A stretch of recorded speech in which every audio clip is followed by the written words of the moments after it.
আজ আমাদের সৎসঙ্গীদের কাছে একটি বিশেষ দিন।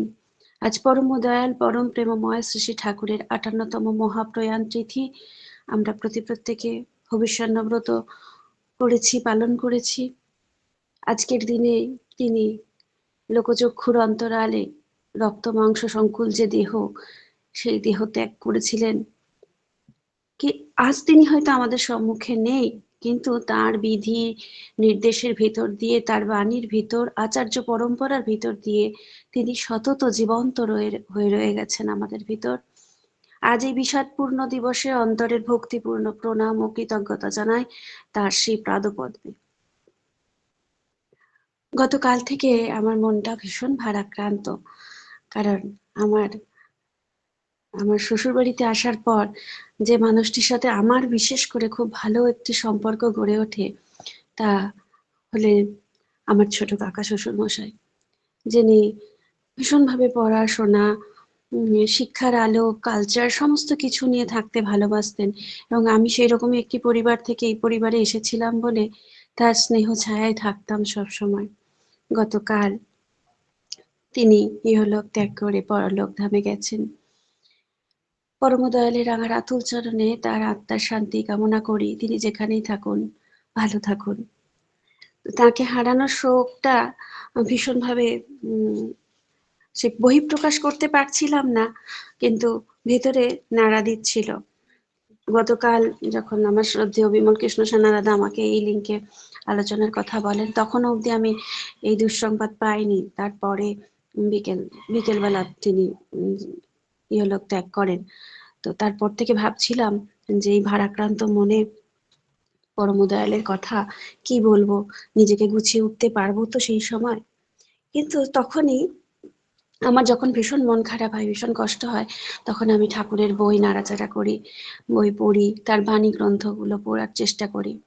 তো যেহেতু অমীয় গ্রন্থাদি এখন স্পর্শ করব না, তো আলোচনা পত্রিকা যে বেরোয়, সেই আলোচনা পত্রিকারই পাতা উল্টাতে উল্টাতে হঠাৎ সেখানে দেখলাম পরম প্রেমময় শ্রী ঠাকুরের আলোচনা প্রসঙ্গে ২১ খণ্ডের একটি অংশ উল্লেখ করা আছে, যেখানে তিনি বলছেন, জীবন তো একটা প্লেন স্ট্রেট নয়, মানে সরল রাস্তা নয়, এটা যেন ঢেউয়ের মতো, উঁচু নিচু আছেই, কিন্তু সব তরঙ্গের মধ্যেও স্রোত যদি ঠিক থাকে, তাহলে ডিপ্রেশন অর্থাৎ অবসাদ কিচ্ছু করতে পারে না। স্রোত হলো ওই অনুরাগ। এই পরম দয়াল, তার প্রতি যদি অনুরাগ থাকে, তাহলে কিন্তু আমাদের জীবনকে আমাদের এগিয়ে নিয়ে যেতেই হবে। তো তখন মনে হলো তো সত্যিই তো তাই। আজকে দুপুরেই বসে বসে ভাবছিলাম আমার এই কাকা শ্বশুরের যে জীবন পর্যায়টা ভাবছিলাম। উনি আমার পরম দয়ালের সৎমন্ত্রে দীক্ষিত ছিলেন না, কিন্তু আমরা বহুবার তাকে বলেছি যে জীবন চালনার ক্ষেত্রে একজন গুরুর নির্দেশ অনুযায়ী জীবন চালালে জীবনটা অনেকটা স্বাচ্ছন্দ্যে চলতে পারে এবং শান্তিপূর্ণভাবে চলতে পারে। তার জীবনের কিছুটা অংশ উল্লেখ করছি এই কারণে, আমরা যে পরম পিতাকে আমাদের জীবনে পেয়ে আমরা কতটা ধন্য, আমরা কতটা শান্তিপূর্ণ, কতটা আনন্দপূর্ণ জীবনযাপন করছি, সেইটুকু একটু তফাৎটা বোঝানোর চেষ্টার ক্ষেত্র থেকে আমি তার জীবনটা একটু তুলে ধরছি। তিনি তার জীবদ্দশায়, তার যখন তিনি সংসার করেন, তিনি যখন বিবাহ করেন, সেই সময় থেকে তার স্ত্রীকেই তিনি একমাত্র ভীষণভাবে ভালোবেসে গেছেন। তার স্ত্রী তার সমস্ত কিছু ছিলেন। তিনি যা উপার্জন করতেন, সেই স্ত্রীর হাতে এসে সমস্ত উপার্জনের টাকা তুলে দিয়ে তিনি নিশ্চিন্তে বসে থাকতেন যে ও সংসার যেমন করে চালাবে তেমন করে আমি চলবো। এবং তার স্ত্রী সেই সব অর্থকে বুঝে শুনে খরচা করে জমিয়ে জমিয়ে রেখে তার বাড়ি ঘর সমস্ত কিছু করেন। তিনি একটি ছেলে এবং একটি মেয়ের সন্তানের বাবা। তো সেই দুই সন্তানকে তারা মানুষ করেন। কিন্তু ওই যে মানুষ করেন, মানুষ করার ভিতরের পথের যে চলনা ছিল, তার মধ্যে সেই স্বার্থপরতাটা অনেকটা তিনি তার ভাইয়ের দাদা বৌদি, তাদের যে বিপদকালীন সময়, এই সব যে একটার পর একটা স্টেপ পেরিয়ে পেরিয়ে তিনি জীবনে এগিয়ে গেছেন, সেখানে তার স্বার্থপরতাটা ওই সন্তান দুজন দেখে দেখে বড় হয়েছে। ওই একটি ছেলে একটি মেয়ে, বাবা ও মায়ের তাদের স্বার্থপরতাটা দেখে দেখে বড় হয়েছেন। খুব শিক্ষিত থাকা সত্ত্বেও, খুব কালচার্ড মানুষ থাকা সত্ত্বেও জীবনে ওই আদর্শহীন ভাবে চলা, যে একজন আদর্শ থাকলে তিনি আমাদের ভুল ত্রুটিগুলো আমাদের চোখের সামনে তুলে ধরেন, যে কোনটা করা উচিত আর কোনটা করা অনুচিত এইটা তুলে ধরেন।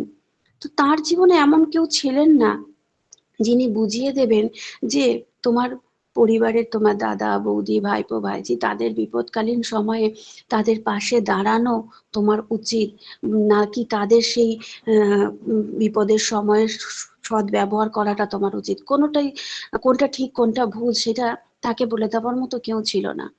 তো সেই যে তিনি তার দাদা বৌদিদের সাথে স্বার্থপরতা করে চলতে চলতে যখন তার সেই অর্থগুলোকে তিনি বাঁচিয়ে নিয়ে জমাতে থাকলেন, একটা সময় তার মেয়ের বিয়ে হলো, তার ছেলের বিয়ে হলো, তার বাড়িতে নতুন বউ এলো।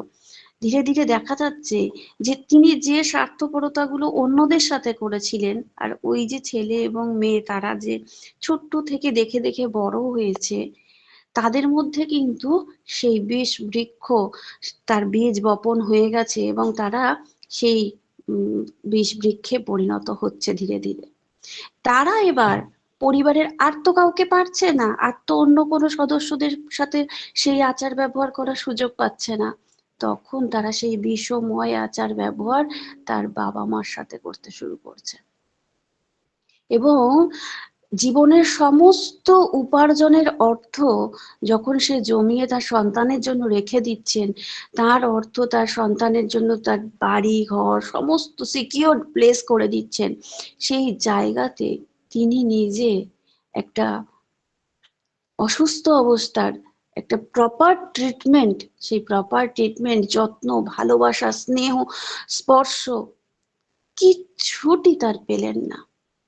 সেই সন্তানরা মনে করছেন কতক্ষণে তিনি গত হবেন এবং সেই ঝঞ্ঝাটবিহীন তাদের জীবন হবে। তাদের কথাবার্তা আচরণে সেটা বারবার প্রকাশ পাচ্ছে। এবং যখন তিনি ইহলোক ত্যাগ করলেন, তখন তারা একটা নিশ্চিন্ত ভাব তাদের মধ্যে এলো যে আর তাকে নিয়ে হসপিটাল ঘর বা কোথাও যাওয়া আসা বা কোনো রকম আর কিছু পোহাতে হবে না।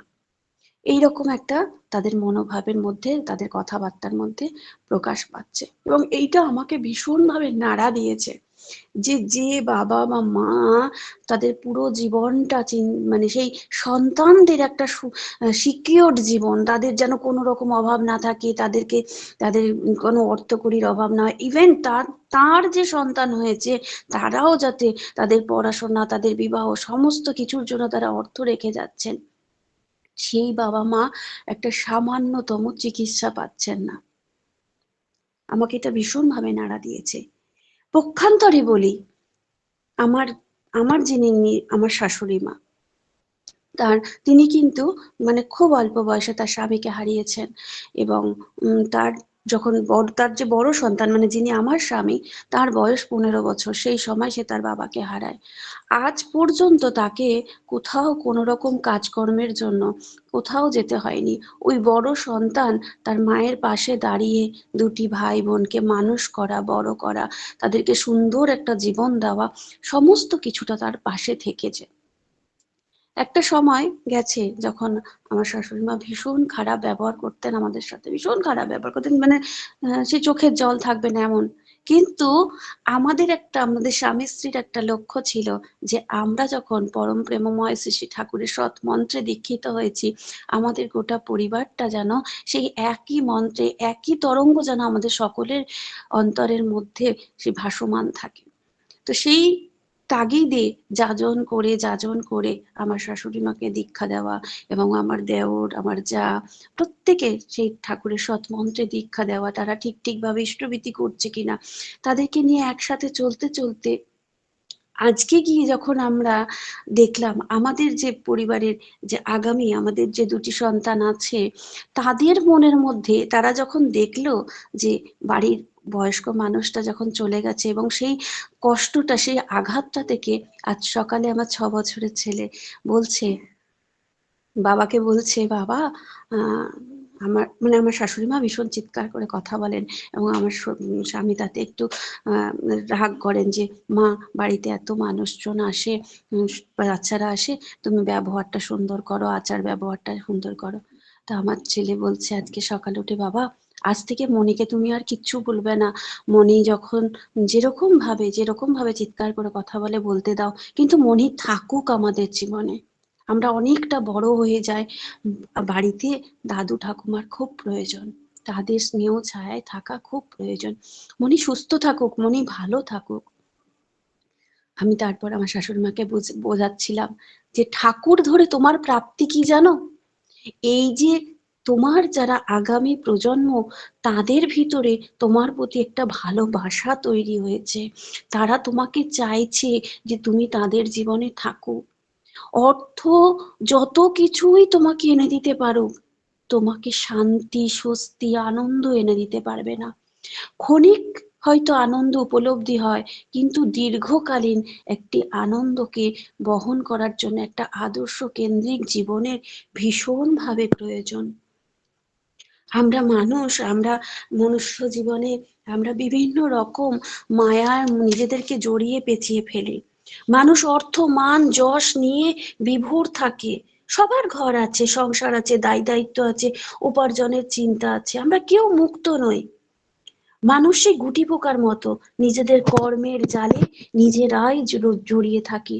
রোজ ঘুম থেকে জাগছে, কর্ম করছে, আহারের ব্যবস্থা করছে, আহার গ্রহণ করছে, আবার সেই আহার বর্জ্য পদার্থ শরীর থেকে বেরিয়ে যাচ্ছে, সে খাচ্ছে, ঘুমোচ্ছে, উঠছে, সেই একই চক্র তার জীবনে চলতে থাকছে। এটাই মানুষের জীবনধারা। কিন্তু গুটি পোকা নিজেকে আবদ্ধ করতে করতে গুটির শেষে ছিদ্রটুকুও বন্ধ করে দেয়। আমরা কিন্তু নিজেদের আবদ্ধ করে ফেললেও আমাদের ভেতরে এক বিন্দু হলেও একটু ফাঁকা রাখার চেষ্টা করি। আর যে ছিদ্র পথ দিয়ে এক বিন্দু আশার কিরণ বয়ে আসে, যেটুকু না এলে আমাদের শ্বাস বন্ধ হয়ে যাওয়ার উপক্রম হয়, ওই আশার কিরণই হচ্ছেন আমাদের ঠাকুর। মানুষ যা নিয়েই থাকুক না কেন, যাকে নিয়েই থাকুক না কেন, তা পরিবার, বিদ্যা, কর্ম, উপার্জন সবই কিন্তু একদিন না একদিন তাকে ছাড়বে, একদিন না একদিন তাকে ছেড়ে চলে যাবে। তা সত্ত্বেও এগুলোর কোনো একটাকে হারালে মানুষ কিন্তু হতাশায় পড়ে যায়। সেই হতাশায় পড়ে গিয়ে সে তার বুক ভেঙে যায়, তার অস্থিরতা আসে, কিন্তু তারপরেও সে বেঁচে থাকে। আর এই বেঁচে থাকাটাকে আনন্দময় রূপে পরিণত করার জন্য কে আছেন? ঠাকুর আছেন। তিনি এক ও অদ্বিতীয়, তার আস্থার স্থলটা, যিনি বলেন তুই পড়িস না, ধরে থাক, এখনো তোর আশা আছে, তোর এই জীবনটা যখন আছে, এই জীবন দিয়ে তুই কিছু না কিছু ঠিক করতে পারবি। তিনি সেই আশার কিরণ।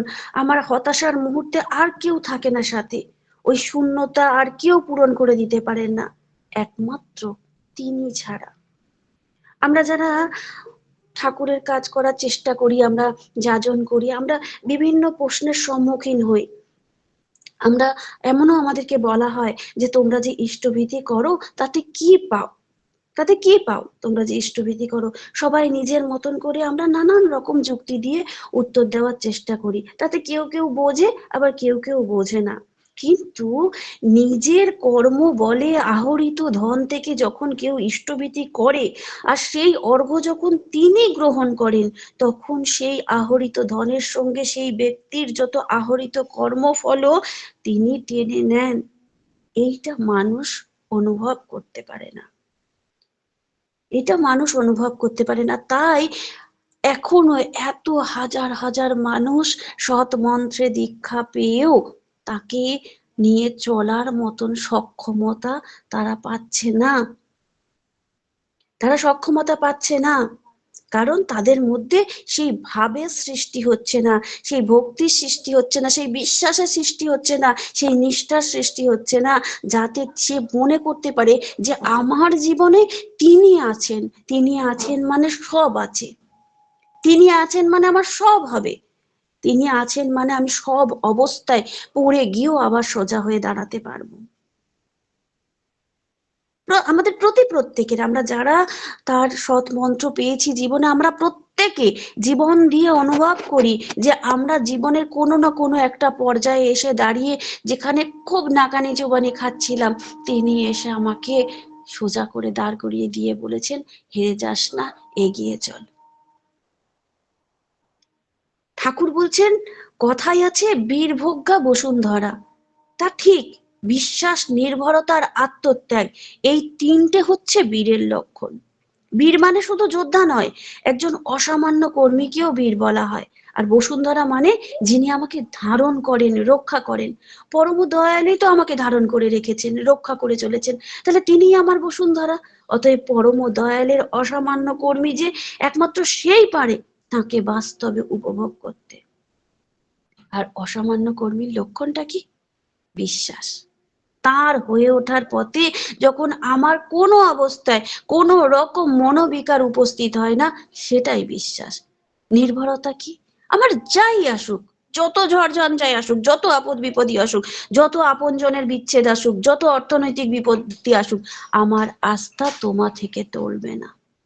এরই নাম হচ্ছে নির্ভরতা। আর আত্মত্যাগ কি? এর মানে কিন্তু প্রাণ ত্যাগ নয়, আত্মত্যাগ মানে কিন্তু প্রাণ ত্যাগ নয়। আমার অহম, আমার অহংকারকে ত্যাগ করা। তোমার প্রতিষ্ঠার জন্য যদি আমি আমার অহংকার ছেড়ে দিয়ে প্রয়োজনে কারোর পায়ে গিয়েও ধরতে পারি, সেটাই হচ্ছে আমার আত্মত্যাগ। অথচ আমি তার হয়ে সারাক্ষণ বলছি, আমি তোমার চরণে আমার সমস্তটা নিবেদন করেছি, আমাকে একটু কেউ কড়া কথা বললেই আমার রাগ হচ্ছে, আমার দুঃখ হচ্ছে, তার থেকে আমি নিজেকে দূরে সরিয়ে নিচ্ছি, তাহলে আমার আত্মত্যাগ হয়নি, আমার আত্মনিবেদন হয়নি। যখন আমাকে কেউ কড়া কথা বলার পরেও তাকে জড়িয়ে ধরে বলতে পারি, ঠিক আছে, যত রাগ আছে আমাকে বলে দাও, আমাকে, আমার উপর রাগ তুমি প্রকাশ করে ফেলো, আমি সব শুনতে রাজি আছি, তবে গিয়ে আমার আত্মত্যাগ হয়েছে। আমরা প্রত্যেকে আমরা পরম পিতার সন্তান বলি, কিন্তু পরম পিতার আমরা প্রত্যেকে কি, আমরা যারা অতি সাধারণ বাবা মা, অতি সাধারণ বাবা মা হয়ে আমরা কি চাই? আমাদের সন্তানেরা আমাদের মনের মতো হয়ে উঠুক, আমাদের মনের মতন তারা গড়ে উঠুক। তাহলে আমি যে পরম পিতার সন্তান, সেই পরম পিতা তো তিনিও চাইছেন আমি তার মনের মতো হয়ে উঠি। পরম পিতার সন্তান আমি হই, যদি আমি পরম পিতার সন্তানই হই, তবে আমার মধ্যে তার কথা প্রকাশ পাবে, আমার আচরণে তার আচরণ প্রকাশ পাবে। আমি সর্বক্ষণ বলবো, আমার মধ্যে কেবলই তোমারই প্রকাশ হোক, আমার আচরণে, আমার ব্যবহারে, আমার ভাবনাগুলো, সমস্ত কিছু, সমস্ত কিছু যেন অন্য কোনো কিচ্ছুকে প্রকাশ না করে, শুধু তোমাকেই যেন প্রকাশ করে। আমরা, আমি আমার বাস্তবিক অভিজ্ঞতা থেকে বলছি, আমার ভীষণ কাছের অনেক মানুষ, অনেকের সাথে পরিচয় হয়ে, অনেকের সাথে কথা বলার ধ্যান ধারণা থেকে এই বাস্তবিক ভাবটা এসেছে। আমরা একা একা হয়ে ওঠার চেষ্টা করি, কিন্তু একা একা হয়ে ওঠার চেষ্টা করলে কখনোই সেটা সম্পূর্ণরূপে প্রকাশ পেতে পারে না। যখন আমি আমার সপরিবার, সব পারিপার্শ্বিক ইষ্টমুখী চলনে চালিত না হব, তাহলে আমার হয়ে ওঠাটা হয়নি। একজন খুব ভালো মানুষ, একজন সৎসঙ্গী মানুষ, তার সাথে আমার বহুদিনের পরিচয়, কথা হচ্ছিল।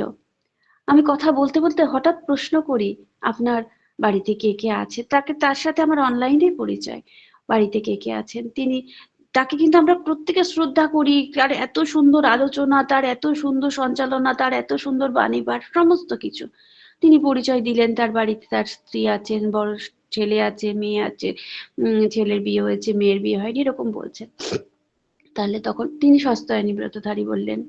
আমি তাকে প্রশ্ন করলাম যে তাহলে আপনার বাড়িতেও সকলে সস্তায়নী বা সকলেই দীক্ষিত? তিনি আমাকে অবাক করে বললেন, তার বাড়িতে তার স্ত্রী পর্যন্ত দীক্ষিত নয়। সত্যি আমাকে নাড়া দিয়েছে তার কথাটা, যে তাহলে যার যাজনে আমরা এত যাজিত হই, তিনি তো তার পরিবারটাকেই গঠন করতে পারেননি, তার পরিবারকেই বিশ্বাস করাতে পারেননি যে পরম প্রেমময় শ্রী শ্রী ঠাকুরের চরণাশ্রিত হওয়ার মাধ্যমে একমাত্র আমরা জীবনকে উপভোগ করতে পারবো, উপলব্ধি করতে পারবো, জীবনটাকে আনন্দময় হয়ে যাপন করতে পারবো। এই বিশ্বাসটা তো তিনি তার পরিবারের ভেতরেই জাগিয়ে তুলতে পারেননি। তাহলে গাফিলতিটা কোথায়? গাফিলতিটা আমার বিশ্বাসে। আমি নিজেই এখনো আমার ঠাকুরকে বিশ্বাস করে উঠতে পারছি না। তিনি আমার জীবনে একমাত্র, আমার আচরণে প্রকাশ পাচ্ছে না, তিনি আমার জীবনে একমাত্র। আমার ব্যবহারে, আমার কথাবার্তায়, আমার চালচলনে, আমার কোনো কিছুই কিন্তু তাকে প্রকাশ করছে না। তার জন্য যাদের সাথে আমি প্রতিনিয়ত রয়েছি, 24 ঘন্টার বেশিটা সময় আমি যাদের সাথে কাটাচ্ছি, যাদের সাথে আমি খাওয়া দাওয়া করছি, ঘুমাচ্ছি, সমস্ত আমার দিনের শেষ যাদের সাথে হচ্ছে, দিনের শুরু যাদের সাথে হচ্ছে, তাদের মধ্যেই আমি আমার ঠাকুরকে প্রতিষ্ঠা করতে পারিনি। তাহলে গাফিলতিটা আমার। আমাদের প্রত্যেকের, আমরা যখনই দীক্ষা নিই তখনই কিন্তু আমরা প্রতিজ্ঞাবদ্ধ হই যে আজ থেকে তোমাকে প্রতিষ্ঠা করাই আমার জীবনের একমাত্র লক্ষ্য। আর সেই প্রতিষ্ঠা করাটা কিন্তু আমার পরিবার থেকে শুরু হয়। নাহলে শ্রী শ্রী ঠাকুর বলছেন না যে তুমি যা কিছুই করো না কেন, আসমুদ্র হিমাচল, তুমি তোমার বক্তৃতায় যদি মানুষকে একদম গলিত করে দিতে পারো, কিন্তু তুমি তোমার আগামী প্রজন্মের মধ্যে যদি আমাকে না প্রতিষ্ঠা করতে পারো, তাহলে তোমার কিচ্ছু হয়নি। তাই আমাদের প্রত্যেকের আগে উচিত যে আমি হয়ে ওঠার সাথে সাথে আমরা, আমার পরিবার, আমার সব পারিপার্শ্বিক সকলকে নিয়ে হয়ে উঠব। তাতে করে পরম পিতার দয়াটা অনেক বেশি করে আমরা অনুভব করতে পারবো। তা ব্যতি রেখে কিন্তু আমাদের পক্ষে সম্ভব নয়। তিনি বলেন সৎসঙ্গ আমাদের সবাইকে নিয়ে বাঁচতে শেখায়, সবাইকে নিয়ে বাঁচার আকুতির মধ্যেই কিন্তু সেই সম্প্রীতির গড়ে ওঠার মূল চাবিকাঠি। আমরা সমাজের উন্নতির কথা বলি, সমাজের আরো থেকে আরোতর হয়ে ওঠার কথা বলি, কিন্তু আমার পরিবারটাও তো সমাজের অংশ। সেই আমার পরিবারটাকে আমি কতটা ইষ্টকেন্দ্রিক ভাবে গড়ে তুলতে পেরেছি, সেইটা আগে কিন্তু আমাদের ভীষণভাবে লক্ষণীয়। নাহলে আমার ভবিষ্যৎ, আমার যে ভবিষ্যৎ, সেই ভবিষ্যৎ কিন্তু আমাকে চোখের জল ফেলতেই হবে। আমি যদি বিশ্বাস করি যে আমার ঠাকুর আছেন মানে আমার জীবনে সবকিছু আছেন, সেইটা আমার জন্য সব থেকে ভালো জিনিস, তাহলে আমার সন্তানকে আমি আগে সেখানে তাকে শেখাবো। কারণ একটা বাজারে গেলে সামান্য সব থেকে ভালো ফলটা, একটা ভালো পোশাকটা দেখলে আমরা আগে সন্তানের জন্য নিয়ে আসি, যে এই সুন্দর পোশাকটা আমার সন্তানকে ভালো লাগবে, এই ভালো খাবারটা ওকে খাইয়ে দেখি, এই ভালো মিষ্টিটা ওর জন্য নিয়ে যায়, ও খুব পছন্দ করে।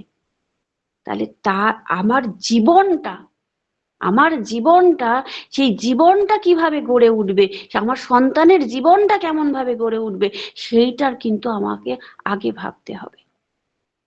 তবেই গিয়ে আমি আমার সন্তানের সব থেকে ভালো ভাবনাটা ভাববো। আর যদি এমন মনে করি যে না, ওরা তো সবাই ছেলে মেয়ে, তো তারা না কথা শুনতে চায় না, তারা বুঝতে চায় না, তারা এখনো পর্যন্ত ঠাকুরের হয়ে উঠতে চায়নি, তার মানে আমার গোড়ায় গলদ, আমি হয়তো এখনো ঠিক মতো নাম ধ্যান করি না, আমি ঠিক মতো সময় ইষ্টবিধি পালন করি না, আমি ঠিক মতো সন্ধ্যা সকাল প্রার্থনা করি না। কারণ ওই সকল কিছু অভ্যাসের মধ্যে দিয়ে তিনি আমার ভেতরে জেগে উঠবেন। আমার অন্তরের অন্তঃস্থলটাতে যে আসনটা আমি বেছাবো, সেই আসনটা সাজাবো, সেই আসনটা যেন তার বসার ক্ষেত্র হয়, তিনি এসে যেন সেখানে বসতে পারেন। আর তিনি যখন সেই আসনে বসবেন, তখন তিনি আমার সপারিপার্শ্বিককেও তার ইচ্ছাধীন গড়ে তুলবেন। তাই পরম প্রেমময় শ্রী ঠাকুরের রাঙা আতুল চরণে আবারও আপনাদের সকলের মঙ্গল প্রার্থনা রাখি। সকলের কাছে এবারে আমার পরম পূজ্যপাদ শ্রী শ্রী আচার্য দেবের সাথে প্রায় 12 থেকে 15 মিনিট কথা বলার সৌভাগ্য হয়েছিল পরম দয়ালের অপার কৃপায়। অযাচিত কৃপা তিনি সর্বক্ষণ করে চলেছেন। তিনিও আমাকে একটি কথাই নির্দেশ দিলেন যে সন্তান সন্ততি নিয়ে এক আদর্শে জীবন যাপন করাটাই সংসারের মূল মন্ত্র, তাছাড়া আমরা কিচ্ছু করতে পারবো না। প্রত্যেকের মঙ্গল প্রার্থনা রাখি। প্রত্যেকে ভালো থাকবেন, ইষ্টময় জীবনযাপন করবেন, এই প্রার্থনা রাখি। জয় গুরু। জয় গুরু মা, জয় গুরু। খুব সুন্দর করে আজকে আলোচনা করলেন। আচ্ছা, পরম দয়ালের মহান মহান প্রয়াণ তিথি। আজকের দিনে খুব সুন্দর করে যে ঠাকুর আমাদের কি বলতে চেয়েছেন সেই কথাটা প্রথমে তুলে ধরলেন, যে কেন গুরু ধরবো, আর গুরু না ধরলে যে কি হয় তার পারিবারিক ঘটনা বলে আমাদের প্রতিপত্তিকে সমৃদ্ধ করলেন। তিনি আমাদের চলার পথটা দেখান, আর বিশ্বাস, নির্ভরতা, আত্মত্যাগ থাকতে হবে তার প্রতি। তাকে ধরলে আগে নিজেকে হয়ে উঠতে হবে, আগে আমাদের পরিবারটাকে ঠিক করতে হবে। আর পরিবার যদি না ঠিক হয়, তাহলে অপরকে আমার কিছুই করা হয়নি। তাই পরিবারটাকে ঠিক করতে হবে। করার জন্য আগে তার বিধিবিধানগুলো যদি আমরা মেনে চলতে পারি, তাহলে আমি ঠিক হব, আমার পরিবার ঠিক হবে, আমার দেখা দেখি সবাই ঠিক হবে এবং সমাজ ঠিক হবে। খুব সুন্দর করে আলোচনা করে আমাদের প্রত্যেককে সমৃদ্ধ করলেন। পরমপিতা রাঙা রাতুল চরণে আপনার সার্বিক মঙ্গল প্রার্থনা করি মা। খুব ভালো থাকুন, সুস্থ থাকুন এবং পরমপিতাকে নিয়ে আনন্দে ভরপুর হয়ে থাকুন, এই কাতর প্রার্থনা দয়ালে রাঙা রাতুল চরণে। জয় গুরু মা।